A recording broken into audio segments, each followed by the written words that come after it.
Bonjour à toutes et à tous, c'est toujours un plaisir de vous retrouver pour cette série de webinaires, hein. C'est aujourd'hui le 7e webinaire organisé conjointement par la Société française de neurologie, l'Association des neurologues libéraux de langue française et l'ANAINF.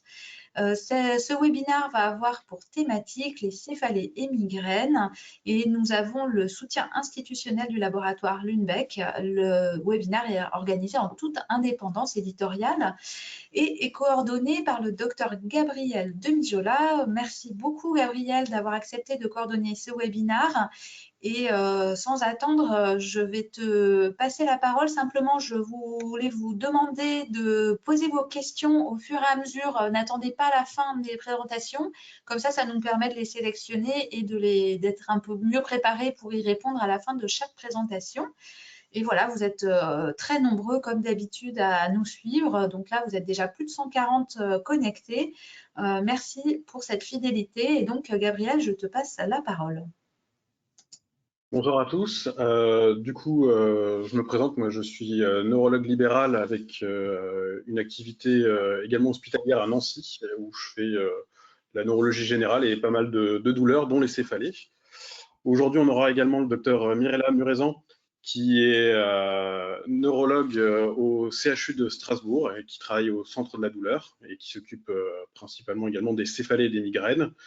Et le professeur Xavier Ducrot, qui est neurologue au CH de Metz-Thionville et qui nous présentera les céphalées et en particulier les urgences associées à ces dernières. Voilà. Et donc on va commencer par le docteur Murezan qui va nous faire sa présentation sur les actualités des traitements dans la migraine. Merci beaucoup Gabriel, merci à tous de me donner l'occasion de partager en fait mon expérience en ce qui concerne les nouveaux traitements dans la migraine. J'ai essayé de faire une petite présentation avec beaucoup de renseignements pratiques et moins sur le côté physiopathologique que j'ai supposé acquis, vu que ça fait déjà 4 ou 5 ans qu'on parle de ces médicaments.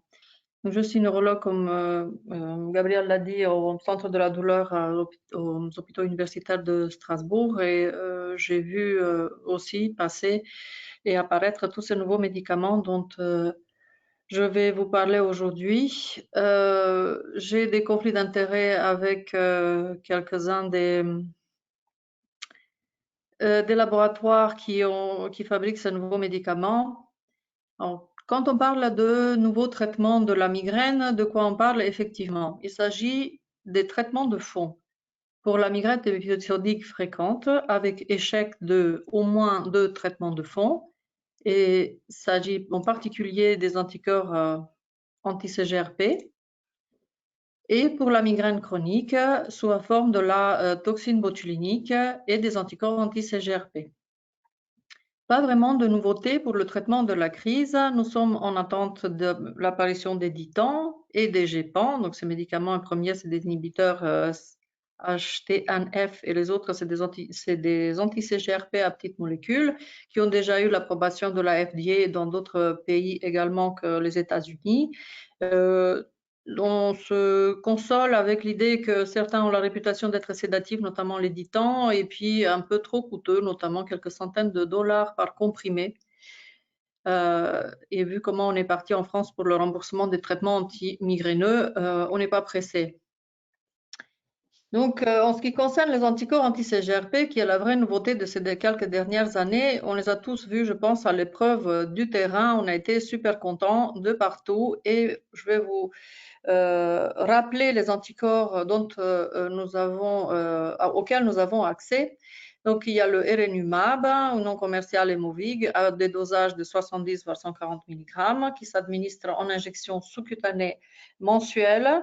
C'est un médicament de la réserve hospitalière, un médicament que nous, à Strasbourg, nous n'avons pas parce que l'hôpital n'a pas voulu le référencer à cause de son coût et du fait qu'on ne pourrait pas le faire valoriser, on ne pouvait pas le faire rembourser. Ce qui suggérait aussi la Société savante des migraines et des céphalées pour éviter de faire un tri parmi les patients qui pourraient éventuellement en bénéficier, puisque le nombre allait être limité, de ne pas donner recours à ce traitement. On a eu ensuite en ville le galcanezumab avec un dosage de 120 mg, toujours non remboursé, avec des injections mensuelles, avec la consigne de commencer par une dose de charge de 240 mg. Ensuite, le flemanezumab, le Ajovy, 225 mg, non remboursé, soit en injection mensuelle de 225 mg, soit à dose triple de 675 mg, mais trimestrielle, une dose unique trimestrielle. Et puis le dernier en date, le Vyepti, le eptinezumab, donc qui est arrivé récemment en flacon de 100 mg en perfusion intraveineuse à administration trimestrielle, et c'est un médicament de la réserve hospitalière. Les trois ont comme indication la migraine avec une fréquence de plus de 8 jours de migraine par mois et échec de au moins 2 traitements de fond, voire 3 traitements de fond, ce qui nous conseille la Société française des migraines et céphalées par rapport à l'eptinezumab, toujours dans le souci de sélectionner que les patients les plus sévères pour le traitement. Alors, je les prescris depuis les débuts, ces médicaments, et je suis très contente, et je ne savais pas comment partager en fait cette expérience. J'ai essayé de retrouver des expériences d'autres équipes, et cette étude m'a plu parce qu'elle concerne beaucoup de patients et elle concerne pratiquement 3 anticorps, tous prescrits sur une durée de quelques années. Donc, c'est une étude real life sur 24 semaines prospective réalisée par des collègues italiens qui a inclus donc 864 patients pour voir comment ils allaient répondre. Et ce pourquoi je vous ai présenté ce tableau, c'est pour vous montrer à peu près les patients qui finissent par avoir ce traitement. Partout, il y a des restrictions budgétaires et ce n'est pas une prescription qui va à la légère. Donc, on a des patients qui sont autour de 47-48 ans, beaucoup de femmes qui ont une maladie qui dure depuis longtemps, donc des durées de 29 ans, 30 ans de maladie. Donc, il y avait une analyse pour les patients qui souffraient de migraines épisodiques à haute fréquence et une autre pour les maladies, pour les patients souffrant de migraines chroniques. Donc, beaucoup de ces patients avaient, donc ceux qui avaient la migraine à haute fréquence, ils étaient autour de 11 jours de migraine par mois. La migraine chronique autour de 24. Dans les patients avec migraine chronique, il y avait beaucoup qui avaient une céphalée par abus médicamenteux, 87% des patients. Une céphalée par abus médicamenteux qui durait depuis de longues années et qui prenait beaucoup de médicaments antalgiques, 12 jours pour les patients migraineux à haute fréquence et 27 jours pour les patients de migraine chronique. Donc, ça correspond à peu près aux patients que nous avons traités également, ceux qui ont fait l'effort financier de s'acheter ces médicaments. Il y a eu beaucoup de choses qui ont été décrites, beaucoup de symptômes ou des caractéristiques des céphalées qui ont été décrites dans ces études, notamment le caractère unilatéral ou le caractère pulsatile, la présence d'allodynie, la présence de ces signes associés, dans le souci de rechercher après des facteurs prédictifs de la réponse à ces médicaments. Beaucoup de ces médicaments répondaient très bien au triptan. Ils avaient quand même encore en proportion de la moitié des traitements prophylactiques autres, 4 médicaments en échec auparavant ou 5 en moyenne pour les patients migraineux chroniques. Il y en avait qui déjà avaient eu la toxine botulinique qui associait au moins une comorbidité, qui avaient des comorbidités psychiatriques et notamment anxiété, dépression, qui avaient un score de handicap qui était élevé.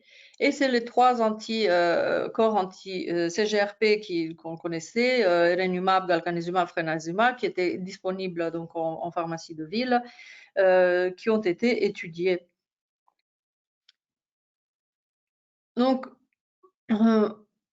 on a vu qu'il y avait une belle réponse, que ce soit dans le groupe des patients qui avaient une migraine épisodique à haute fréquence.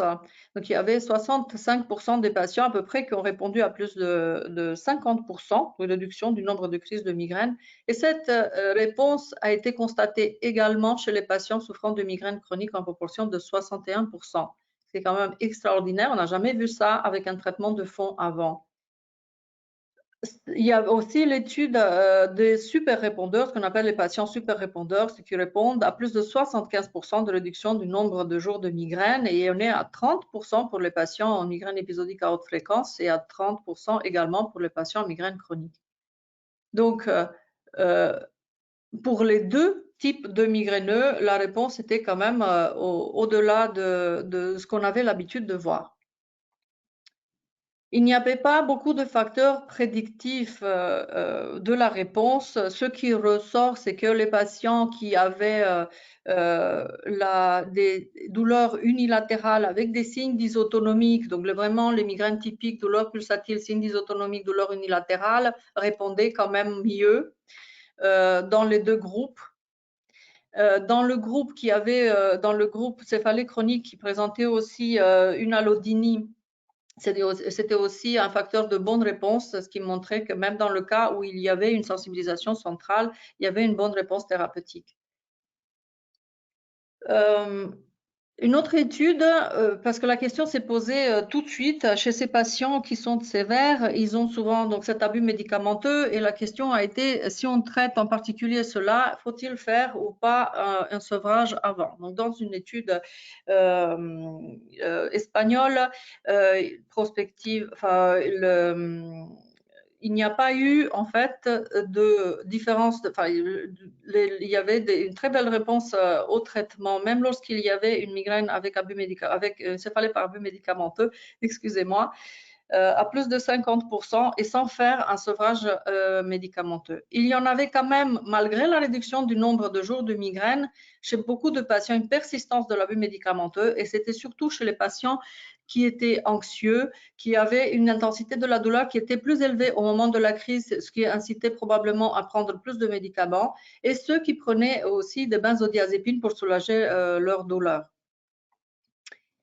Alors, les autorités françaises disent qu'ils ne veulent pas rembourser ce médicament parce qu'il n'y a pas eu de comparaison avec un médicament actif. Donc, ensuite, il y a eu la publication de cette étude allemande qui compare le RNumab au topiramate. En fait, l'idée, c'était que le prix devrait s'aligner avec le médicament qui a la même efficacité. Le topiramate, il a une efficacité qui est tout à fait raisonnable aussi, même si le RNumab reste quand même plus efficace, donc une réduction de 55% par rapport à 31% de 50% de la moitié du nombre de jours de migraine. Et dans tous les paramètres, le RNumab est plus efficace. En revanche, là où ce qu'on savait, mais qu'il n'a pas été prouvé par une étude de cette ampleur, c'était que 40% des patients sous topiramate arrêtent le traitement au bout de 3 mois de traitement maximum pour effet indésirable. Donc, même si, contrairement à l'RNumab, où il y avait à peu près 10% des patients qui avaient arrêté. Donc, en fait, comparer les anticorps anti-CGRP au topiramate, ça va jusqu'à un certain point, mais que pour un groupe de patients qui est très limité. On sait que normalement, ces médicaments, on devrait les prescrire pour une durée de 1 an et ensuite voir ce qui se passe. Et bien, ça a été l'idée de cette étude qui a dit, on les donne pendant 1 an, et on a vu que s'il y avait une bonne réponse thérapeutique avec une réduction de plus de 50% du nombre de crises de migraine, ils sont descendus de 15 en moyenne à 5 en moyenne au bout de 3 mois de traitement, et cet effet s'est encore renforcé à 1 an de traitement. Et puis, le traitement a été arrêté. 1 mois plus tard, le nombre de crises de migraine a commencé à augmenter. 2 mois plus tard, encore plus. À 3 mois, on était presque au même niveau qu'au début. Et à la reprise des anticorps à nouveau sur le même mode, le nombre de jours de migraine a à nouveau diminué.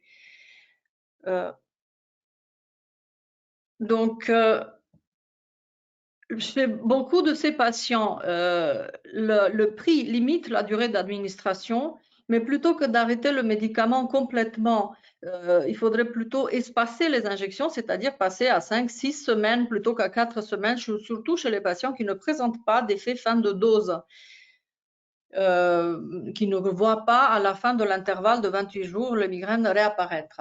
En ce qui concerne l'intolérance, ce sont des médicaments qui ont eu des effets indésirables assez bénins, une réaction locale au site d'injection qui souvent n'évolue pas. Donc, c'est une petite plaque rouge qui va durer 1 jour ou 2 et qui va disparaître par la suite.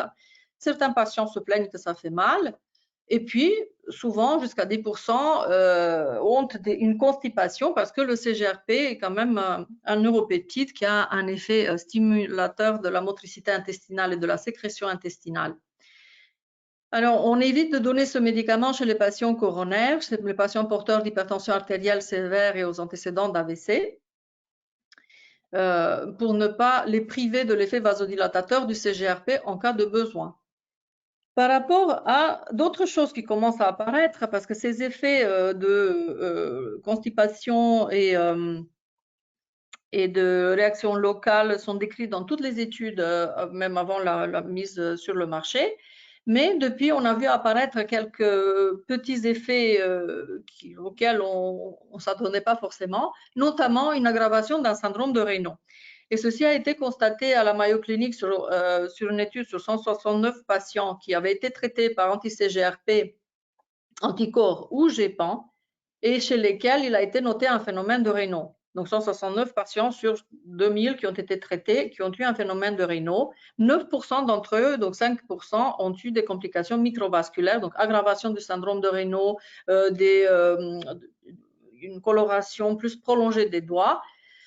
5 de ces patients avaient déjà le syndrome de Raynaud décrit et 4 l'ont développé pendant le traitement. Et 9 d'entre eux, tous les 9 avaient été traités par des anticorps et non pas par les GEPAN, qui ont une demi-vie beaucoup plus courte. Et 2 ont eu des effets quand même assez sévères parce qu'il y a eu des amputations des doigts pour nécrose. Il y a eu ensuite même un cas de syndrome de Raynaud qui est apparu pendant l'utilisation des GEPAN. Donc, c'est quelque chose qui va, je pense, devoir être regardé chez nos patients qui ont une maladie auto-immune, qui ont un syndrome de Raynaud notamment secondaire, qui risquent éventuellement d'être aggravés et d'être vigilants sur ce point. Il y a eu aussi un case report assez intéressant d'association d'anticorps anti-CGRP avec complément alimentaire à base d'huile de poisson qui a vraisemblablement un effet fluidifiant sanguin. Donc l'association des deux a conduit à l'apparition de ce type de ecchymoses qui ont disparu une fois qu'on a arrêté l'huile de poisson. Donc l'huile de poisson seule, ça va. L'anticorps anti-CGRP seul, ça va. Une fois qu'on les a mis ensemble, il y a eu ce type de fragilité vasculaire. Voilà, pour les anticorps anti-CGRP. L'autre traitement nouveau dont on bénéficie depuis 1 an et demi, c'est la toxine botulinique qu'on pratique pour la migraine chronique, donc 15 jours de céphalée par mois depuis plus de 3 mois, dont au moins 8 jours de céphalée migraineuse ou qui répond au triptan. C'est un médicament qui a administration hospitalière, donc ça passe par la pharmacie de l'hôpital et les injections se font selon un protocole qui a été mis au point par une équipe, un protocole qui porte le nom PREEMPT selon l'étude qui a été qu'il a mis qu'il a promu. On fait entre 155 et 195 unités de onabotulinum toxine A en 31 voire 39 points d'injection qui sont situés au niveau des trapèzes, au niveau cervical postérieur, au niveau occipital, temporal et au niveau frontal. Je ne détaille pas ça parce que on n'a pas le temps et dans tous les cas, c'est un traitement qui est facile, enfin, pas facile de point de vue réalisation. Oui, c'est vrai, ça prend un peu de temps, il faut le dissoudre, enfin le préparer, mais c'est un traitement qui est facile à supporter, c'est-à-dire qu'il n'y a pas de problème de tolérance ou pas de problème grave de tolérance. C'est un traitement qui s'administre tous les 3 mois. Chez les patients qui ont bien réagi, ils ont pu diminuer, voire arrêter complètement leur traitement de fond d'avant et gagner en qualité de vie. Et je vous recommande de lire cette méta-analyse de l'équipe française menée par Dr Lanteri-Minet, qui date de l'année dernière et qui a étudié 44 études prospectives et rétrospectives entre 2010 et 2021 avec des évaluations des patients à 24 et 52 semaines.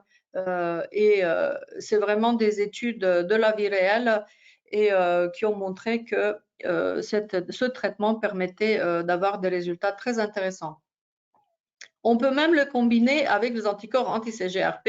Il semble qu'ils ont un effet synergique et on peut le combiner chez les patients qui ne répondent pas de façon satisfaisante à l'un ou l'autre des traitements. Il n'y a pas d'interaction entre les deux et les arrêts des traitements, la plupart du temps, quand il y a des patients qui ont dû arrêter pendant le traitement, c'était pour des problèmes de remboursement et pas pour des problèmes de tolérance. Donc, en résumé, je dirais que c'est dommage que nous ne pouvons pas les prescrire plus souvent ni l'un ni l'autre à cause de leur coût. Il serait utile en fait de suivre les patients traités pour évaluer les effets indésirables et éventuels et même pour réaliser des études médico-économiques. On ne désespère pas qu'un jour on les verra remboursés. Globalement, après 5 ans d'utilisation large dans d'autres pays, bon, chez nous on est encore timide, on n'a pas vu apparaître des effets indésirables majeurs, hormis les 2 patients qui se sont retrouvés sans les bouts des doigts. Et puis, l'expérience avec la toxine botulinique est très intéressante, effet qui est soutenu, une bonne tolérance, et c'est très dommage qu'elle ne soit pas accessible en ville et que les patients doivent être adressés vers les centres hospitaliers pour la réalisation. Je vous remercie de votre attention.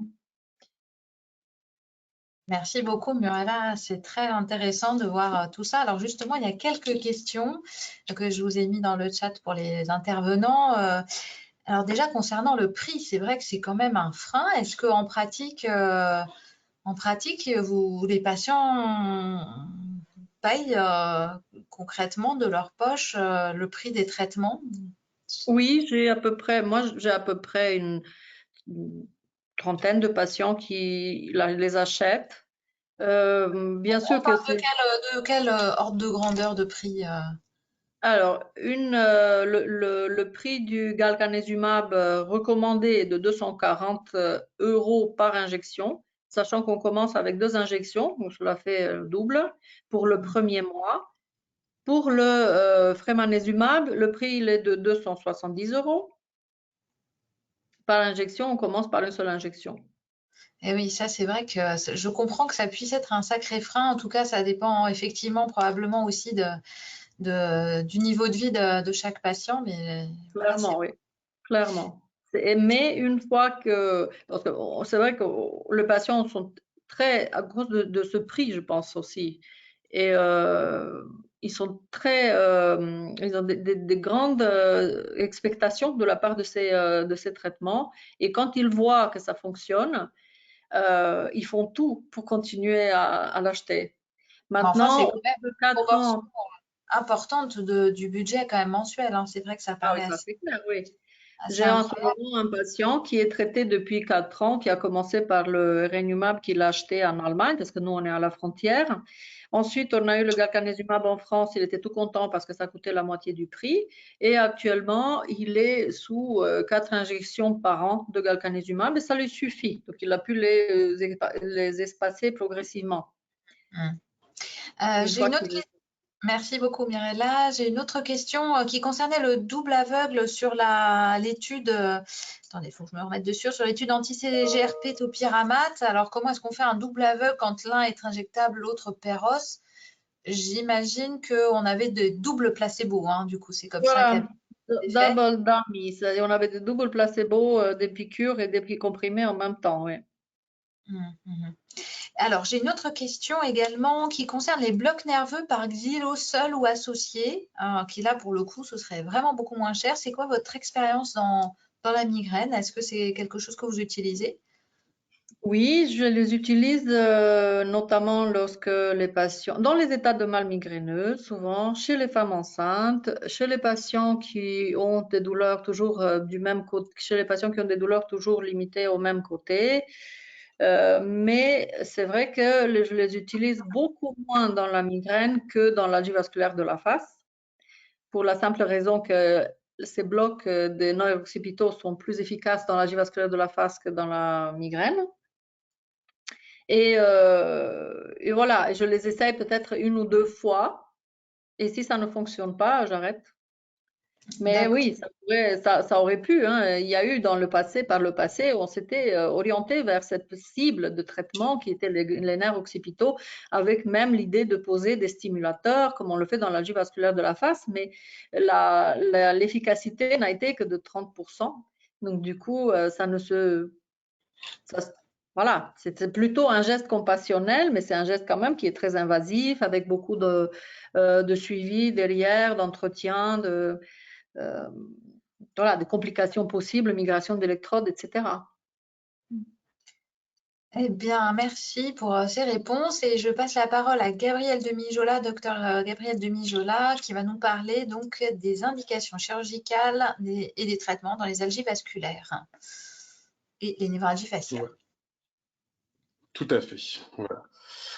Du coup, effectivement, je vais vous faire une présentation sur les AVF et les névralgies du 5 pour tout ce qui est surtout la prise en charge. Et du coup, je parlerai effectivement des stimulateurs et des infiltrations comme Mirella en a parlé. Alors, juste déjà des petits rappels. Au niveau de l'épidémiologie, les AVF, c'est 0,1% de la population. Alors, il n'y a pas d'études mondiales, donc c'est vraiment population européenne et nord-américaine, avec un âge de début autour de 30 ans. Et c'est surtout les hommes qui sont touchés, donc 3 hommes pour une femme. Et dans les études, on retrouve une intoxication tabagique dans la majorité des cas, 85%. Alors personnellement, moi, j'ai pas l'impression que ça soit aussi fort que ça dans la population que je suis, mais c'est ce qui est quand même décrit dans les études. Et on retrouve souvent également un déclencheur avec l'alcool que les patients ont tendance à éviter. Ça, par contre, c'est quand même assez courant. Alors le diagnostic a des critères très clairs qui ont été mis en place par les sociétés savantes, avec au moins les critères B et D qui sont très typiques, donc une douleur toujours du même côté, très sévère, qui va être soit dans la région orbitaire, soit en dessous de l'œil ou au niveau temporal, ou bien l'ensemble de cette zone, et avec une durée qui est entre 15 et 180 minutes, assez typique, donc à la différence des migraines qui vont être beaucoup plus longues. Et on va avoir en général des signes associés vagaux et vasculaires avec l'injection conjonctivale, le larmoiement, une congestion nasale. Donc les gens vont souvent dire qu'ils ont une narine bouchée.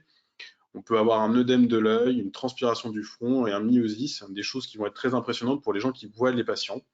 Et puis on va avoir des patients qui vont être très agités, qui vont se mettre à bouger, contrairement à la migraine où ils sont plutôt à se mettre dans le noir et à ne plus bouger. Enfin, la fréquence des crises est variable, va d'une à tous les 2 jours jusqu'à 8 crises par jour. Voilà. Et aucun autre critère de l'ICHD ne permet d'expliquer. Donc, on va avoir plusieurs formes. La forme épisodique, où le patient va décrire un rythme circadien ou saisonnier. Alors, pour le rythme circadien, il y a des patients qui vont décrire vraiment qu'ils ont tous les jours à la même heure une crise. Par exemple, aujourd'hui, j'ai vu une patiente, elle a une crise tous les jours à 3 heures, 5 heures et 10 heures. Donc, ces nuits sont assez fragmentées. Sur la saisonnalité, ça va pas être forcément les saisons, mais une période où, par exemple, tous les 3 mois, ils vont développer une période de crise qui va se répéter de cette façon, avec toujours la même périodicité. Dans 85 à 90% des formes, on aura ce type épisodique, et parmi ces formes, il y en a 25% où ils feront un seul épisode dans leur vie. Les autres patients vont présenter une forme chronique, où on définit ça à partir de plus de 3 mois de crise quotidienne. Alors, c'est quand même des douleurs qui peuvent révéler des lésions, en particulier des tumeurs cellaires et paracellaires, et également des dissections. Donc, surtout après 40 ans, il faut toujours rechercher ces formes secondaires. Par exemple, j'ai un patient, moi, qui a un méningiome du cavernum, qui a déclenché ces douleurs. Et j'ai également un patient où c'était une dissection de la vertébrale qui était à l'origine de ces AVF, avec une description parfaitement typique. Et c'est l'imagerie qui a permis de corriger le diagnostic. Alors la physiopathologie, je vous ai remis un petit schéma. C'est pas très clair. On pense qu'on a une imputabilité au niveau du thalamus, de l'hypothalamus, des noyaux sympathiques et parasympathiques et du complexe trigémino-cervical. Alors, il est certain que ce complexe est à l'origine des douleurs, vu qu'on va avoir des douleurs dans le territoire du nerf trigéminal. Et il y a différents neurotransmetteurs et peptides qui vont être à l'origine des douleurs dans cette boucle, dont le CGRP qui est également impliqué dans la migraine. Voilà. Alors, le traitement de crise, il n'y a pas de grande nouveauté. Je ne vais pas révolutionner les choses. Ça reste le sumatriptan en sous-cutané, qui a une efficacité en général de 15 minutes. La forme intranasale est possible, mais agit un peu moins vite. Et il y a le zolmitriptan qui a l'AMM, mais qui n'a jamais été disponible en France et qui marchait également. Le deuxième traitement reste l'oxygénothérapie à fort débit, qui est efficace en 15 à 20 minutes, et une fois que la crise se passe, on peut l'arrêter. La règle importante est de prendre le traitement le plus vite possible et de bien expliquer aux patients. Plus il tarde, moins ça sera efficace. Alors, de façon anecdotique, avait été envisagée la lidocaïne intranasale, mais c'est pas très pratique d'utilisation, ainsi que la capsaïcine, mais comme c'est un produit qui a de toute façon en réserve hospitalière, il n'y a pas de possibilité d'utilisation, mais du coup, on est toujours limité à ces deux traitements. Alors, les corticoïdes, quelle est leur place? Alors, les études n'ont pas montré de différence entre l'utilisation péros et intraveineuse. Ça permet de passer un cap, donc c'est plutôt des produits qui vont permettre d'attendre la mise en place du traitement de fond et son efficacité. On peut également faire des infiltrations, comme l'a évoqué Mirella pour les migraines, où ça avait été un peu utilisé, et je le fais des fois également dans les migraines, mais pour les AVF, ça permet quand même de bien passer le cap, et en association avec de la lidocaïne ou seul. Moi, personnellement, je le fais juste avec du diprostène et ça suffit, où je vais faire un protocole de 3 injections réparties dans la semaine. Les patients peuvent avoir un soulagement des fois qui est assez durable. Je ne fais pas les injections seules. En général, je les fais quand même sous couverture d'un traitement de fond. Alors, le traitement de fond, bon, pareil, il n'y a pas de grande nouveauté. Le traitement historique reste le verapamil, avec une bonne efficacité. La posologie moyenne est de 360 mg dans les études, mais ça peut varier de 240 à 960 mg. Alors, je ne suis jamais monté aussi haut et de toute façon, même quand je commence à dépasser les 360 mg, je fais toujours ça sous couvert d'un avis cardiologique, avec l'ECG bien évidemment, mais également le suivi quand même cardiologique quand on commence à dépasser ces doses. Les effets secondaires principaux, c'est la bradycardie, l'hypotension, et ça peut donner également une constipation assez handicapante dans certains cas. L'autre traitement, c'est le lithium, qui est un traitement de seconde intention, mais qui n'est pas très pratique à utiliser. Déjà pour l'assurance biologique, parce qu'il y a des risques au niveau de la thyroïde, d'hypothyroïdie, il y a des risques d'insuffisance rénale avec l'utilisation au long cours. Il y a également des risques cardiologiques, donc il faut un avis d'un cardiologue avant de le débuter. Et enfin, il y a le côté peu pratique de la nécessité d'un dosage de la lithémie régulière. Alors moi, dans mon utilisation pour les patients, il n'y a pas du tout besoin d'avoir en fait l'objectif de lithémie comme dans les troubles bipolaires. C'est surtout pour vérifier qu'on n'a pas de surdosage. Alors les alternatives, il y en a quand même quelques-unes. Le topiramate peut être utilisé, mais les problèmes de tolérance quand même, c'est pas un médicament qui a un bon profil de tolérance avec des troubles cognitifs, troubles de la mémoire, difficultés de concentration. Il y a également la perte de poids, et puis au niveau thymique, à ces doses, on a assez facilement des troubles de l'humeur, voire des idées suicidaires. En add-on, des petites études de cohortes de patients ont montré une efficacité du zonisamide, toujours sous couverture, donc soit de verapamil, soit de lithium. Ça permet d'améliorer la clinique. C'est pas un médicament formidable, mais ça peut aider quand on a des patients qui ont encore des crises malgré un traitement de fond à dose optimale. Voilà. Enfin, il y a les anti-CGRP. Comme je vous l'ai montré dans le schéma initial, il y a quand même le CGRP qui est à l'origine des douleurs, en partie dans l'algie vasculaire de la face, d'où l'intérêt de les utiliser. Je ne sais plus c'est lequel qui a reçu l'AMM au Canada. Voilà. Donc c'est probablement un traitement également d'avenir si un jour l'AMM est étendue. Je sais que nous, à Nancy, on se pose la question, comme on va probablement avoir les perfusions de Vyepti à l'hôpital, de pourquoi pas mettre également les patients avec des AVF réfractaires sous Vyepti. Le Botox, les études sont assez contradictoires. Il n'y a pas vraiment de protocole dans les injections. Ça a été essayé dans différentes zones, les ganglions sphénopalatins, mais il n'y a pas d'études claires. La dépakine, comme elle était efficace dans la migraine, s'était posé également la question. Il y avait une étude qui avait été faite, et à part les effets secondaires, il n'y avait pas vraiment d'efficacité quand ils avaient fait l'étude versus placebo, alors que l'étude ouverte initiale était plutôt en faveur. Enfin, il y a la varfarine. Alors, j'avoue que je ne l'ai jamais utilisé, j'ai trouvé ça en refaisant la revue de la littérature, qui a démontré son efficacité contre placebo avec une belle efficacité. Bon, aller mettre un patient sous anticoagulant pour des AVF, au vu du risque, c'est quand même cher payé, mais bon. Si jamais il y a une indication à aller mettre sous anticoagulant, on peut se discuter de mettre de la varfarine plutôt que les nouveaux anticoagulants.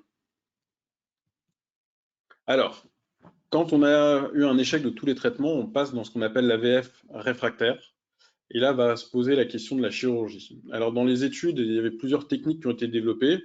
Initialement, c'était plutôt de la stimulation cérébrale profonde avec une cible au niveau de l'hypothalamus postérieur. Donc, comme je vous l'avais montré rapidement, l'hypothalamus est impliqué.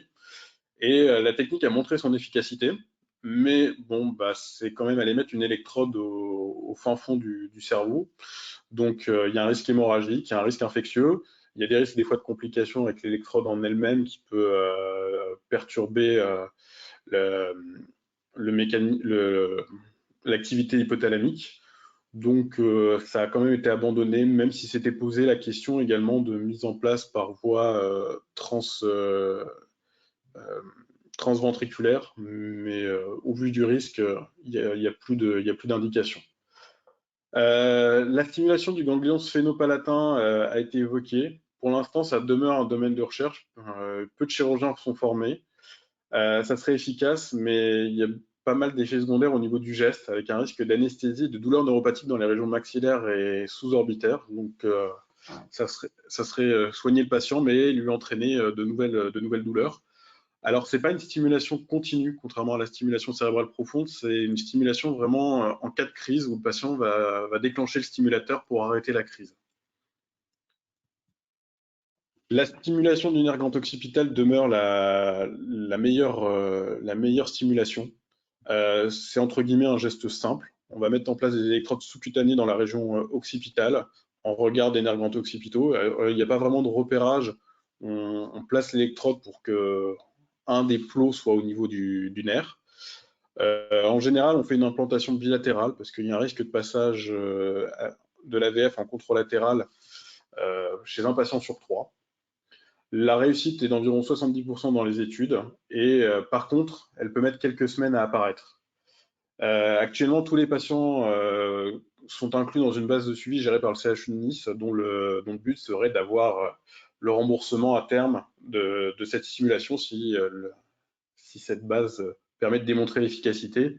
Alors initialement, comme Mirella le disait, il y avait également des patients avec des migraines implantées et ça a quand même été plus ou moins abandonné et vraiment gardé pour des cas compassionnels parce que les résultats étaient quand même assez décevants. Donc ça, c'est un petit schéma juste pour vous montrer comment sont placées les électrodes. Donc comme je vous disais, c'est vraiment en regard du nerf. On en a différents types et différents fabricants. L'électrode donc qui est au niveau occipital avec les fils qui descendent au niveau du dos et le stimulateur en lui-même soit est mis en abdominal, soit est mis au-dessus de la fesse. Donc conclusion, le traitement de crise ça n'a pas grandement changé, ça reste le sumatriptan en sous-cutané et l'oxygène à haut débit. Pour les traitements transitionnels, corticoïdes et infiltration qui permettent de gagner un peu de temps si le patient ne répond pas assez vite au traitement de fond. Et pour moi, le traitement de fond, ça demeure verapamil, puis lithium, et si échec, discuter topiramate ou zonisamide. Et puis dès qu'on arrive les AVF réfractaires, et déjà bien vérifier que ça soit une AVF, parce que on peut toujours se tromper de diagnostic. Bien vérifier qu'on a éliminé le fait que ça soit une AVF secondaire. Et enfin, si l'AVF réfractaire est confirmé, il faut se rapprocher d'un centre implanteur pour en discuter avec soit les médecins de la consultation de douleur, soit directement avec les chirurgiens en fonction de comment ça se passe dans votre région. Voilà. Alors, pour la deuxième partie de mon topo, donc ça sera les névralgies trigeminales, donc du nerf 5. Alors, l'épidémiologie, elle n'est pas très claire. La prévalence au cours de la vie est estimée entre 0,16 et 0,3%, avec une prédominance féminine, 60% de femmes pour 40% d'hommes. L'âge moyen est beaucoup plus tardif que les AVF, 53 et 57 ans.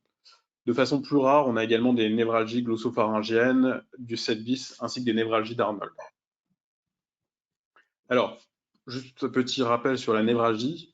Elle a une définition assez stricte. Donc, c'est une douleur brève de quelques secondes à titre de décharge électrique, parfois de brûlure. Les patients peuvent présenter une zone gâchette qui va leur déclencher les douleurs. Donc, dans les névralgies trigeminales, ça peut être la mastication, le fait de se brosser les dents, de parler, et se raser pour les hommes, effleurer la pommette, des fois la stimulation juste de la paupière. Les crises peuvent apparaître en salle pendant quelques minutes. Donc, le patient va avoir une douleur de quelques secondes, puis rien, puis à nouveau une douleur, et ça va se répéter pendant quelques minutes, avec ensuite une période réfractaire jusqu'à la prochaine crise.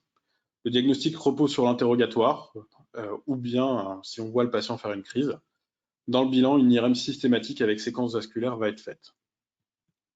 Alors, et les causes, le classique conflit vasculo-nerveux, on va rechercher un contact net sur le nerf trigéminal à sa naissance au niveau du tronc, ce qu'on appelle la rèse, et ça va entraîner une déformation, un refoulement ou une atrophie du nerf. Donc, il faut vraiment avoir ces critères typiques pour pouvoir dire qu'il y a un conflit, et d'où l'importance de l'IRM. Il y a un lien qui a été montré avec l'hypertension artérielle qui entraîne un côté beaucoup plus sinueux des artères avec l'âge et donc un risque de conflit plus important.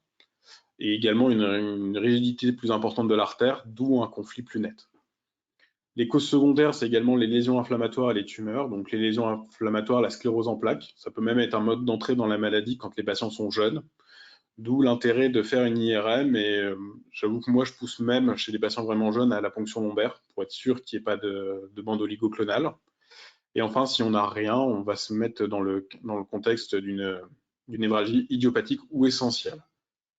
Je pense également qu'il y a une forme qui passe souvent à la trappe, c'est tout simplement les névralgies trigéminales secondaires à une inflammation du nerf par une infection, où c'est en fait des névrites.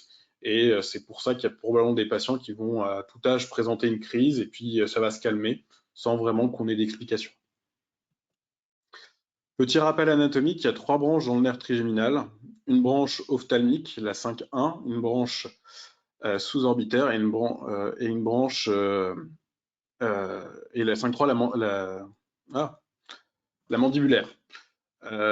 Qui sont chacune une des branches de division suite au nerf, au ganglion de Gasser. Donc le patient va en général présenter une douleur dans une de ces 3 zones ou 2 des zones. Très rarement les 3, la majorité des douleurs sont dans la région 5-2 ou 5-3 ou les 2 associés. Le traitement, alors ça n'a pas énormément changé, le traitement de référence reste la carbamazépine, qui a prouvé son efficacité depuis 1968 dans des études. C'est presque un test diagnostique. En effet, si un patient ne répond pas à la carbamazépine, c'est difficile de confirmer le diagnostic et je pense qu'il faut se remettre en question et rechercher autre chose. Le problème de la carbamazépine, ça va être la tolérance clinique, la tolérance biologique et enfin que c'est un inducteur enzymatique. Donc il y a un risque de vertige important. Avec des doses élevées, on peut également avoir des problèmes de diplopie, de vision floue. Donc c'est quand même pas facile d'utilisation, surtout chez des personnes âgées. Au niveau du bilan hépatique, il peut y avoir des perturbations, on peut avoir des hyponatrémies, également des agranulocytoses. Enfin, je n'ai pas noté, mais au niveau clinique, il ne faut pas oublier qu'il y a aussi un risque d'intolérance cutanée avec des syndromes de Lyell, donc il faut quand même prévenir les patients de surveiller de ce côté-là. Enfin, les recommandations sont d'utiliser la forme à libération immédiate par rapport à la libération prolongée. En fait, c'est tout simplement parce qu'il y a un meilleur taux plasmatique. Donc, on évite d'avoir à monter les doses de façon plus élevée. Mais la libération prolongée peut tout à fait être efficace chez les patients. Les autres traitements, il y a l'oxcarbazépine ou trileptal, qui a une efficacité similaire avec des effets secondaires également similaires mais moins fréquents. Par contre, il y a un peu plus d'hyponatrémie. Il n'a pas l'AMM en France. Donc, en théorie, on n'est pas censé l'utiliser en première intention. La lamotrigine également n'a pas d'AMM, mais plutôt une alternative ou un complément au traitement en cas de problème de tolérance. La phénitoïne, elle, a l'AMM, c'est parce que c'était le traitement historique et ancien, mais dans les études, elle montre quand même moins d'efficacité et des effets secondaires non négligeables. Enfin, on peut utiliser quand même le clonazepam, le Rivotril, surtout en complément, car il permet parfois de passer des caps douloureux. Le problème, c'est qu'il y a quand même un effet d'accoutumance au traitement et une tendance à monter les doses pour garder l'efficacité. En plus, il entraîne une somnolence, ce qui n'est pas très pratique. De façon un peu plus anecdotique, on a le baclofène qui est quand même couramment utilisé. Il peut être efficace, par contre, il met du temps à agir. Donc, on peut souvent être déçu quand on va le mettre en place, mais par contre, au bout de quelques semaines, il peut nous aider à stabiliser le patient. Dans des études ouvertes, la gabapentine et la prégabaline ont également montré une efficacité. Donc, ça peut effectivement être une alternative. Le topiramate, pareil, mais les effectifs étaient faibles. De façon anecdotique, le léviteracétam, mais pareil, faible effectif et des doses élevées, donc difficile à recommander. Par contre, la lacosamide ou Vimpat a montré une non-infériorité dans des études espagnoles en IV par rapport à la phénitoïde. Je l'utilise beaucoup en seconde intention parce qu'il est quand même globalement bien toléré, avec, je trouve, une efficacité proche du Tegretol. Alors, moi, j'ai appris à l'utiliser à Nancy parce que c'est le docteur Muraison qui avait commencé à l'utiliser. Et j'avoue que, heureusement qu'elle nous en a parlé parce que c'est quand même d'une grande aide. Enfin, quand on a échoué avec tous ces traitements, que le patient fait de nombreuses crises et que ça devient invisible, la chirurgie peut s'envisager. Alors, bon, il y a le premier cas où le patient a un conflit, donc on va envisager ce qu'on appelle une décompression vasculaire microchirurgicale. C'est la technique dite de Janetta, le chirurgien qui l'a inventée. Le but est assez simple, on va déplacer l'artère, la refixer ailleurs, mettre un matériel entre l'artère et le nerf pour éviter la récidive. En général, c'est du téflon. De façon très très rare, il y a des conflits veineux, c'est moins d'1% des cas, et on va tout simplement aller coaguler la veine.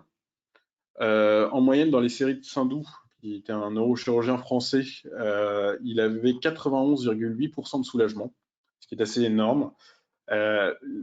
Absence de douleur et de médication à 1 an chez 80% des patients dans cette même série. Bon, ça reste un geste chirurgical non négligeable, c'est un abord de fosse postérieure rétro-mastoïdien. Donc c'est derrière l'oreille, on va faire une incision et aborder la fosse postérieure. Donc il y a un risque vasculaire infectieux, également des risques sur l'abord au niveau des nerfs. Donc on peut avoir parfois des atteintes du paquet acoustico-facial avec des surdités et parfois des paralysies faciales. Mais ça reste très rare, surtout si c'est des chirurgiens entraînés, où les études ont montré qu'il y avait une nette diminution du risque. C'est quand même réservé à des patients en bon état général qui peuvent supporter une anesthésie générale. Les autres techniques, il y a la thermocoagulation ou thermorhizotomie percutanée rétrogacérienne. C'est un geste entre guillemets simple. On va introduire par voie percutanée une électrode de thermocoagulation dans le ganglion de Gasser en passant par le foramen ovale avec un repérage sous scopie au bloc. Donc le point d'abord cutané se situe à 2 cm de la commissure labiale et 2 cm au-dessus. Et avec la radio, on va incliner la stimulation pour passer dans le ganglion. Une fois qu'on est dans le ganglion, on va stimuler ce dernier pour voir si on est dans la bonne position. Alors le geste se fait sous sédation, en général avec du propofol, donc pas d'intubation. Le patient va être réveillé, on arrête tout simplement le propofol, on le réveille, on lui déclenche la douleur. Si c'est dans la bonne zone, on le rendort et on va coaguler en général autour de 65 degrés. Voilà. En post-opératoire, le soulagement du patient est en général immédiat. Et par contre, il peut présenter une zone d'hypoesthésie dans le territoire traité. Alors, en théorie, on ne traite jamais un patient qui va avoir une atteinte de la région ophtalmique à cause du risque de perte du réflexe cornéen et donc du risque de kératite qui rend délicate l'intervention dans cette zone. Alors ça, c'est que nous, on pratique à Nancy. Dans d'autres centres, on fait de la compression percutanée par ballonnet. C'est une technique similaire, mais cette fois, on est sous anesthésie générale. On va introduire autour, en passant par le foramen ovale, juste à côté du ganglion, un ballonnet qu'on va gonfler. Ça peut parfois entraîner une hémianesthésie de la face. C'est plutôt intéressant s'il y a une atteinte du 5-1, mais le problème, c'est qu'il y a un risque de bradycardie importante au décours du geste.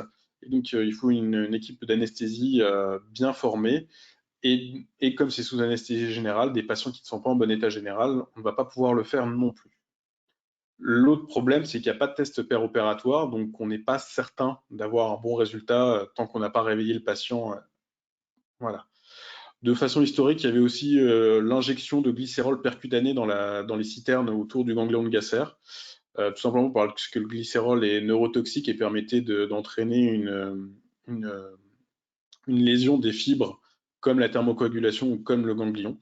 Mais le produit n'a plus le marquage chez eux, et puis il y avait quand même le risque de diffusion dans les autres citernes et donc d'atteinte des autres paires crâniennes. Le troisième traitement chirurgical, c'est ce qu'on appelle la radiochirurgie stéréotaxique, qui a été inventée par Lars Leksell, un Suédois, qui avait amélioré les techniques françaises avec le cadre de stéréotaxie. Et ensuite, ça a été réamélioré par les équipes marseillaises avec la technique de la cible rétrogassérienne.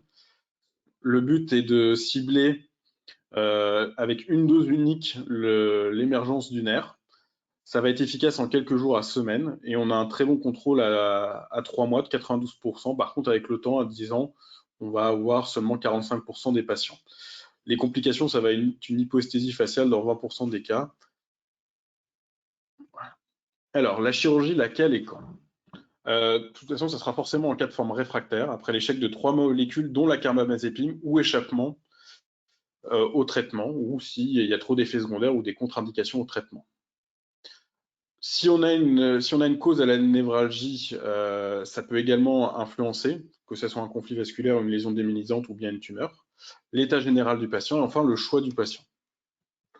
Au final, un sujet jeune en bon état général, on va privilégier une décompression s'il y a un conflit. En l'absence de conflit, une lésion démyélisante, ce sera plutôt les techniques lésionnelles avec la thermocoagulation ou le ballonnet. Et pour les patients avec un mauvais état général ou âgés, effectivement, plutôt la thermocoagulation. Quoi qu'il arrive, si toutes les techniques sont possibles, ou bien sûr les techniques de radiochirurgie. Quoi qu'il arrive, à la fin, c'est quand même le choix du patient. On lui a expliqué les différents risques et l'efficacité. Donc, conclusion, si on a une névralgie, une IRM systématique pour rechercher une cause. Le traitement de référence, ça reste la carbamazépine et c'est un test diagnostique. Les alternatives sont pour moi l'oxcarbamazépine, la gabapentine ou la lacosamide. En add-on, le Rivotril mais échappement et le baclofène qui peut avoir une action lente mais intéressante. Enfin, chirurgie si échec de 3 traitements conduits, dont la carbamazépine et la technique selon la cause, l'état et le choix du patient. Pour finir, AVF et névralgie sont des urgences thérapeutiques car les patients sont très douloureux.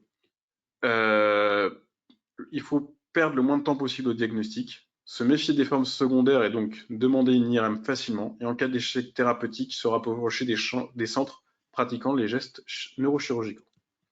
Merci à tous de votre écoute. Merci beaucoup, Gabriel. Il y a eu pas mal de questions, donc je vous propose d'essayer d'y répondre directement. On va essayer d'y répondre directement parce qu'on commence à manquer un petit peu de temps. Donc, d'emblée, je vais passer la parole au professeur Xavier Ducrot, si ça vous va. Et nous, dans le chat, on essaie de répondre aux questions. On y reviendra peut-être en fin de webinaire.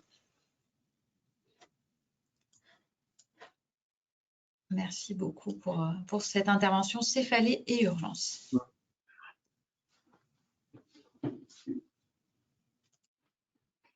J'avais coupé le son, je le rétablis pour que vous puissiez m'entendre.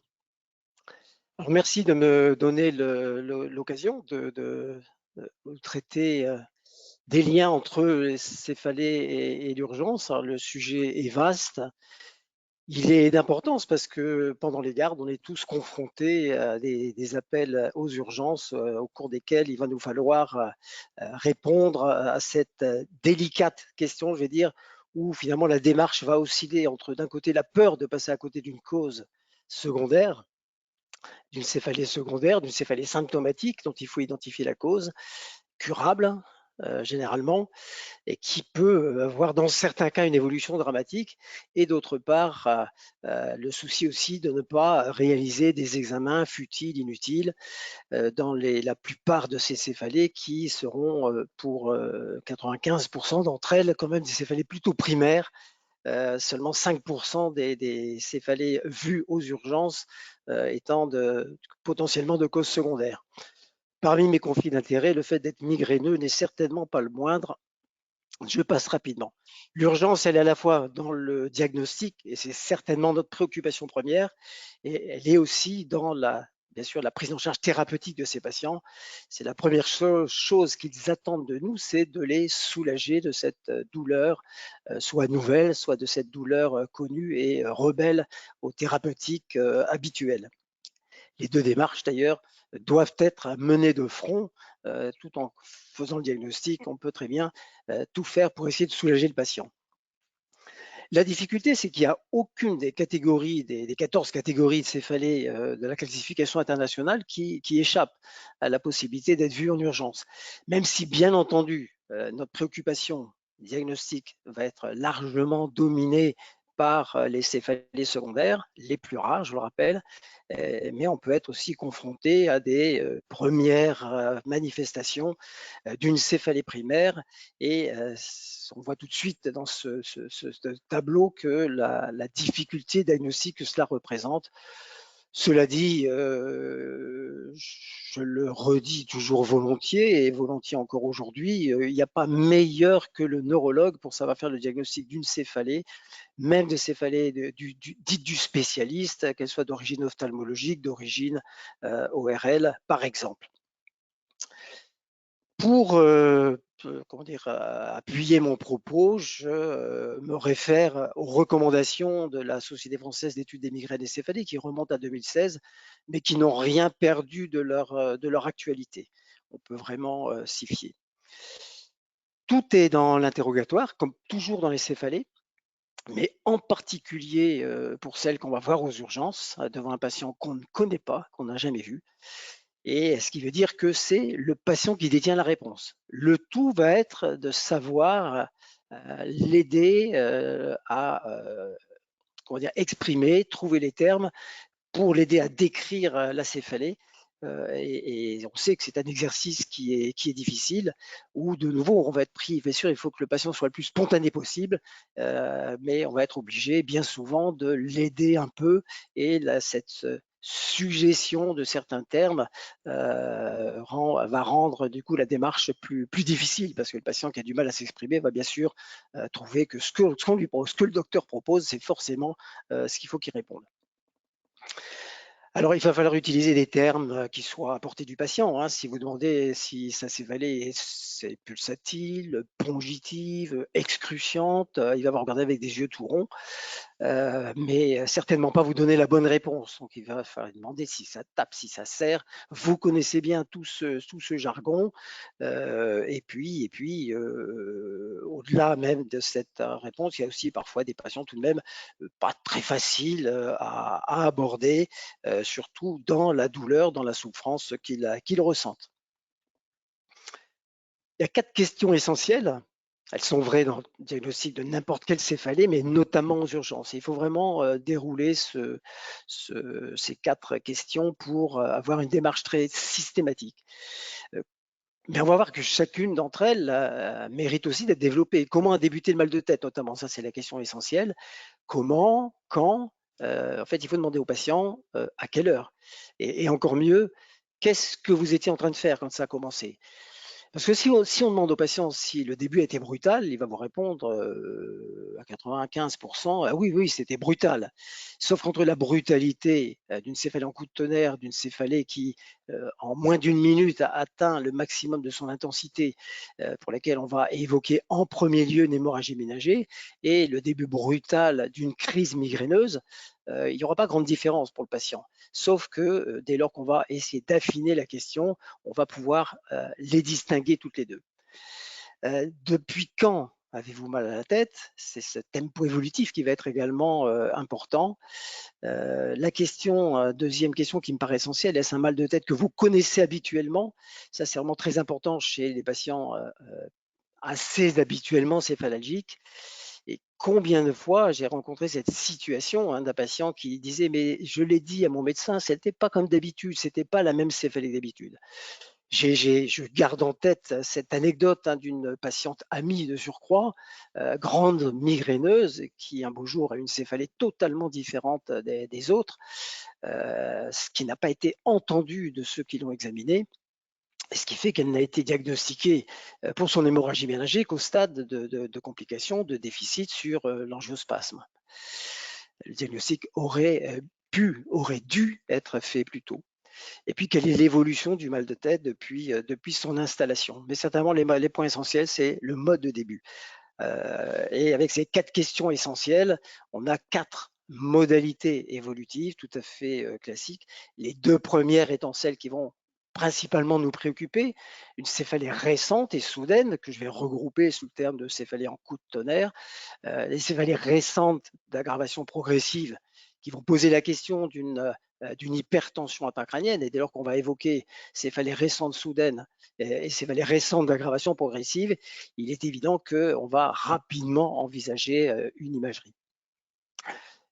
Le problème est différent pour les céphalées chroniques paroxystiques ou les céphalées chroniques quotidiennes qui posent surtout la question de l'urgence du soulagement, puisque si le patient vient vous voir, vient consulter aux urgences, c'est parce que ces céphalées qu'il connaît échappent au traitement habituel. Et bien sûr, au-delà de ces caractéristiques de la céphalée, il y a aussi la localisation, le caractère postural et tout un ensemble de questions que vous connaissez bien. Et c'est ce qui va, bien sûr, ce questionnement que nous avons en arrière-fond de cette démarche, c'est est-ce qu'il va falloir faire une imagerie cérébrale et est-ce qu'il faudra faire une PL, l'un ou l'autre, voire les deux. Alors, aux côtés de la céphalée, des caractéristiques même de la céphalée, on va bien sûr chercher des signes d'accompagnement. Donc, je passe rapidement parce que les 2 précédents ayant été assez bavards, je vais être forcément un peu contraint dans le timing. Donc, j'essaie de faire au plus vite, en sachant que parmi ces signes d'accompagnement, si je prends les nausées et les vomissements, les phobies sensorielles, ça n'a rien de spécifique. C'est pas spécialement des migraineux. Il n'y a rien qui ressemble plus à une crise de migraine qu'une hémorragie méningée. Il y aura peut-être, c'est vrai, dans le deuxième cas, quelques signes physiques qu'il faudra aussi savoir rechercher, outre le contexte, mais surtout les signes physiques, les petits signes de raideur ménagée, les petits signes neurologiques focaux, et je pense en particulier à des troubles visuels qui échappent souvent aux urgentistes, que le patient ne va pas forcément signaler, une amputation du champ visuel que, bien sûr, là aussi, le neurologue est vraiment celui qui se doit de le mettre en évidence et il sera pratiquement le seul à pouvoir le faire. Si ces patients sont vus d'abord par l'ophtalmologue, il va dire qu'il n'y a rien. Notre interrogatoire a été bien conduit, complété d'examen physique. C'est le patient qui détient la réponse. Vous l'avez écouté attentivement, vous avez pris en compte toutes les données et vous avez forcément la réponse. Vous avez tout compris, mais vraiment tout compris. Ça n'est pas qu'une forme de discours et vous pouvez, dans ces cas-là, à ce moment-là, décider, vais-je faire une imagerie, vais-je faire une ponction lombaire. Alors, dans les céphalées symptomatiques, celles sur lesquelles, bien sûr, je vais m'appesantir même très rapidement, la première préoccupation, donc première forme évolutive, cette céphalée soudaine en coup de tonnerre, la préoccupation première, c'est l'hémorragie sous-arachnoïdienne. Alors, je rappelle cette règle d'Ottawa, qui, je pense, est effectivement applicable. Dès lors qu'on a un de ces symptômes, un âge supérieur ou égal à 40 ans, une douleur ou une raideur de nuque, une perte de connaissance initiale constatée par un témoin, qui témoigne en général de la sévérité de la céphalée, le début pendant un effort physique, le caractère en coup de tonnerre, et les signes ménagers, la limitation de l'affection nucale, l'un de ces signes, de ces symptômes, suffit à évoquer l'hémorragie sous-arachnoïdienne et du coup à la rechercher par les examens appropriés. Ça peut être un scanner avec angioscanner, IRM avec angio-IRM. Mais l'hémorragie ménagée n'est pas la seule cause de céphalée en coup de tonnerre. C'est un petit clin d'œil à Mirella sur ce travail qui date de 2009, il y a quelques années, mais nous avions été contents de collaborer. Un certain nombre d'étiologies, vous avez un certain nombre qui sont représentées, l'hémorragie méningée, le syndrome de vasoconstriction, une thrombose veineuse cérébrale, vous voyez, très, très étendue à l'ensemble des sinus, et puis l'encéphalopathie postérieure, qui ne sont que quelques exemples de ces céphalées, des étiologies des céphalées en coup de tonnerre, qu'on peut pratiquement résumer ici. Alors bien entendu, je ne vais pas redonner les symptômes de chacune de ces étiologies. Je vous y renvoie. J'insiste bien sûr sur l'hémorragie ménagée. Vous connaissez le syndrome de vasoconstriction cérébrale réversible, la thrombose cérébrale, la dissection des artères cervico-céphaliques, et il faut retenir cet aphorisme qu'un Claude Bernard Horner douloureux qui dure, et jusqu'à preuve du contraire, une dissection de la carotide sous-pétreuse homolatérale. L'hypotension intracrânienne qui peut débuter de façon extrêmement explosive, j'ai rencontré dans plusieurs cas, et ça il faudra y penser. Et initialement, à la phase initiale de cette hypotension, il y a vraiment le caractère postural qui est caractéristique, mais c'est pas la question qu'on pose le plus souvent. Il faut vraiment y penser, l'aggravation par le décubitus de la céphalée d'hypertension intracrânienne, et au contraire le soulagement par cette même position allongée de l'hypotension intracrânienne. Les autres étiologies sont en général plus rares. Donc céphalée en coup de tonnerre, notre principale préoccupation, et c'est la nécessité, on voit dans ce schéma récapitulatif de l'ensemble de la démarche, que j'emprunte à l'article que je citais en commençant. Donc cette première situation, la céphalée brutale récente, où bien sûr on va recourir à l'imagerie, la question ne se pose pas très longtemps. Si l'imagerie est anormale, on a déjà la réponse. Si elle est normale, il faudrait effectivement envisager dans un deuxième temps la réalisation de ponction lombaire, notamment pour une hémorragie de moindre abondance qui pourrait, quoique c'est rare, échapper à l'imagerie. Deuxième situation, céphalée progressive récente, donc un tableau d'hypertension intracrânienne plus ou moins rapidement évolutive, où là aussi, on va pouvoir discuter entre l'imagerie première, c'est quand même le cas le plus fréquent, ou la réalisation d'emblée de l'étude du liquide céphalorachidien, le recours à l'APL. Alors, dans un premier temps, l'imagerie, c'est ce qui est recommandé. Si elle est anormale, de nouveau, la réponse, on l'a. Si en revanche, elle est normale, il va falloir bien sûr aller jusqu'à la ponction lombaire. Et probablement qu'on va se trouver devant une anomalie, sinon on va se retrouver devant possiblement une céphalée primaire avec une présentation un peu atypique. Donc dans les ponctions normales, il n'est pas rare tout de même de se trouver devant des méningites, bien sûr non pas purulentes, mais méningites virales, dont le tableau peut être assez vraiment subaigu au départ et ne se manifester que par une céphalée tout à fait inhabituelle et qui ne va pas passer d'elle-même. Donc ces deux examens finalement vont nous permettre de faire le diagnostic de 5% des céphalées, les symptomatiques. Il est évident que ces examens ne s'imposent pas dans l'immense majorité des cas, et que de nouveau, c'est l'interrogatoire qui va nous permettre, l'interrogatoire complété de l'examen qui va nous permettre de nous y retrouver. Alors pour conclure, j'ai vraiment essayé de faire rapide, la prudence, c'est vrai, s'impose. La prudence, la vigilance.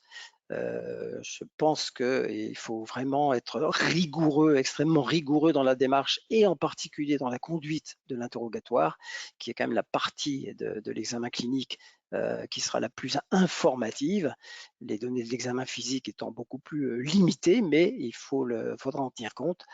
Et prudence, s'il nous faut en revanche pêcher, pêchons plutôt par excès d'examen complémentaire que par défaut.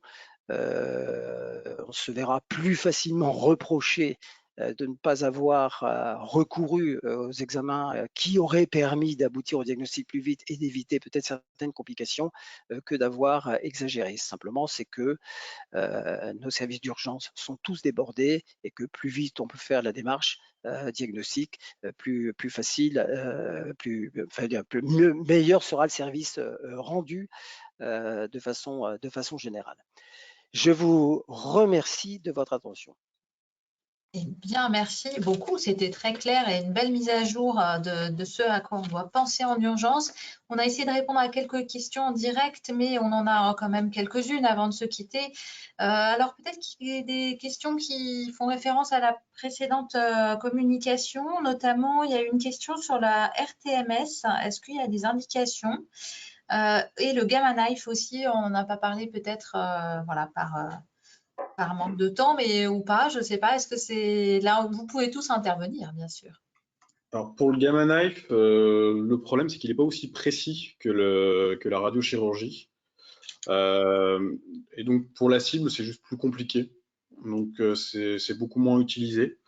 Tout simplement parce qu'en fait, j'ai pas détaillé, mais pour la radiochirurgie, en fait, le patient a un cadre de stéréotaxie qui lui est fixé sur la tête, donc ce qui permet vraiment de l'immobiliser et de définir des coordonnées très précises pour cibler la zone qui doit être irradiée. Alors que le Gamma Knife, en fait, le patient, on va définir, on va viser, mais on n'a quand même pas la précision qui permet toujours d'avoir la bonne délivrance. Pour la RTMS, on ne la pratique pas à Nancy, donc pour les AVF, je ne sais pas trop. Peut-être que Mirella pourra répondre. Non, on ne pratique pas la RTMS dans l'AVF, cela ne fonctionne pas. Au contraire, c'est pas des patients qui ont souvent une allodynie au niveau hémicrânien et la RTMS les aggrave. Ça recrute quand même un petit peu de muscle, un petit peu au niveau cutané. Donc, non, on ne fait pas. Alors là, on a une question sur justement les urgences. Alors, c'est une question qui concerne l'un des derniers schémas qui a été montré. Donc, si on suit le dernier schéma, on est censé faire une ponction lombaire dans toutes les céphalées inhabituelles progressives à IRM normale. La question que se pose notre collègue, le docteur Mathieu Douane, est celle des patients qui ont un premier épisode de céphalée primaire vu dans les 24 heures. Qu'en pensez-vous ? Je dirais d'abord la situation va être assez rare, hein, des céphalées primaires vues pour la première fois. C'est vrai que c'est possible. Il est possible aussi que l'interrogatoire suffise à établir le diagnostic d'une céphalée primaire. Si on a une première crise d'algie vasculaire de la face, si on a une première salve de névralgie trigeminale, franchement, l'interrogatoire, l'examen suffisent largement à répondre à la question. Et dans ces cas-là, la réalisation même de l'imagerie ne s'imposera pas. En revanche, si la forme n'est pas typique ou s'il y a la moindre atypie chez un céphalalgique connu, là, effectivement, il faudra faire l'imagerie et recourir à l'APL si l'imagerie est normale. Je ne pense pas être très excessif si on fait une EPL. Bien sûr, le migraineux ne va pas forcément s'en trouver très bien. Non, je pense que dans l'immense majorité des cas, l'interrogatoire bien conduit suffit largement. Merci beaucoup. Et puis peut-être, allez, une dernière question prise à la volée. Ah non, il y en a d'autres qui arrivent. Bon, quand le premier triptan ne soulage pas, est-ce que le patient peut en prendre un deuxième? Tout en respectant le délai de 2 heures entre la prise de 2 triptans. Très bien. Il faut mieux prendre un anti-inflammatoire plutôt et se laisser un peu de temps pour autre chose. Alors, voilà, peut-être 2 heures après ou éventuellement un anti-inflammatoire. Alors, pour l'artérite des membres inférieurs ne fait pas partie des contre-indications des anticorps anti-CGRP, mais peut-on prescrire un anticorps chez un patient avec cet antécédent? Est-ce que ça vous pose souci? Personnellement, oui, j'hésiterais un petit peu, mais je pense que c'est l'expérience aussi. Personnellement, je ne le ferai pas parce qu'on est dans le cadre d'une maladie vasculaire, c'est une artériopathie oblitérante, probablement liée à l'athérome. Contre-indication, c'est l'AVC et l'infarctus ou la maladie coronaire, donc on va les rentrer dans le même cadre. Personnellement, je ne m'y risquerai pas. Ouais, je suis d'accord. Bon, alors, et pour le sumatriptan, non mais c'est bien, on discute. Et pour le sumatriptan, est-ce qu'il y a aussi une contre-indication si le patient a une artérite des membres inférieurs dans ses antécédents? Oui. Ouais. Oui. Pareil. Bien. Allez, cette fois-ci, la toute dernière question pour Gabriel de Mijola, mais ça peut être les autres aussi. Quelle est la place de l'acétylcholine dans les AVF? Elle est là, dit non. Tout le monde dit non. Allez, on termine sur un consensus. Écoutez, je voulais vous remercier très chaleureusement tous les trois pour ces interventions. En tout cas, moi, ça m'a permis de redécouvrir et de découvrir d'ailleurs pas mal de choses. Je remercie également le laboratoire Lundbeck pour son soutien institutionnel. Et puis, bien sûr, on se donne rendez-vous pour le prochain webinaire organisé par la SFN, la NLF et l'ANAINF. Ce sera probablement le 31 mai, mais à confirmer pour la date. On vous redira bien sûr par les canaux habituels de communication. Par contre, je peux déjà vous dire que la thématique sera une thématique neurovasculaire. Merci à tous pour votre fidélité. Vous étiez plus de 230 ou 240 connectés, donc merci beaucoup. Et puis à bientôt pour les autres, peut-être au JNLF. Et merci de vos interventions. À bientôt. Au revoir. Merci, au revoir. Au revoir. Maman.